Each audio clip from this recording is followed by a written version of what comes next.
అంటే అందరూ like workouts చేయలేరు. అంత టైం ఉండదు. ఫుడ్ ఎలా తీసుకోవాలి? ఇలాంటి వాళ్ళందరికీ ఒక మంచి సొల్యూషన్ మాకు చెప్పండి. ఎందుకంటే చాలామంది కొంచెం తక్కువగా అయిపోవాలి మాకు టైం పీరియడ్ తక్కువగా ఉండాలి అని చూసుకుంటున్నారు. అలాంటి వాళ్ళకి మీరిచ్చే సొల్యూషన్ ఏంటి? టైం పీరియడ్ తక్కువ కన్నా ఈజీగా ఉండాలని చూసుకుంటున్నారు వెయిట్ లాస్. అందరూ ఎగ్జాక్ట్‌లీ. జిమ్‌కి వెళ్ళేసి హ్మ్. లేదంటే వర్కౌట్ చేసి అంత ఓపిక లేదు ఎవరికి. అవును. సో మన దగ్గర ఏంటి అంటే హైదరాబాద్ మొత్తంలో మన దగ్గర ఫస్ట్ లాంచ్ అయిన machine infrared fat reduction chamber అనమాట ఇది. ఓకే. సో దీంట్లో ఏంటి అంటే ఇన్ఫ్రారెడ్ లైట్స్ అనేవి ఎమిట్ అవుతూ ఉంటాయి. హ్మ్. అవి బాడీలోకి వెళ్ళి మన ఫ్యాట్ని డిస్రప్ట్ చేస్తూ ఉంటాయి.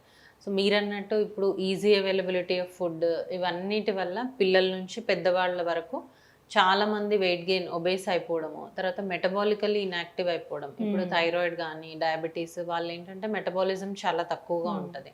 వాళ్ళు డైట్ చేస్తున్నా కొంచెం ఎక్సర్సైజ్ చేస్తున్నా వెయిట్ లాస్ అవ్వరనమాట. హ్మ్. సో అలాంటి వాళ్ళల్లో మనం ఈ ఐఆర్ ఛాంబర్ అనేది చేస్తాం.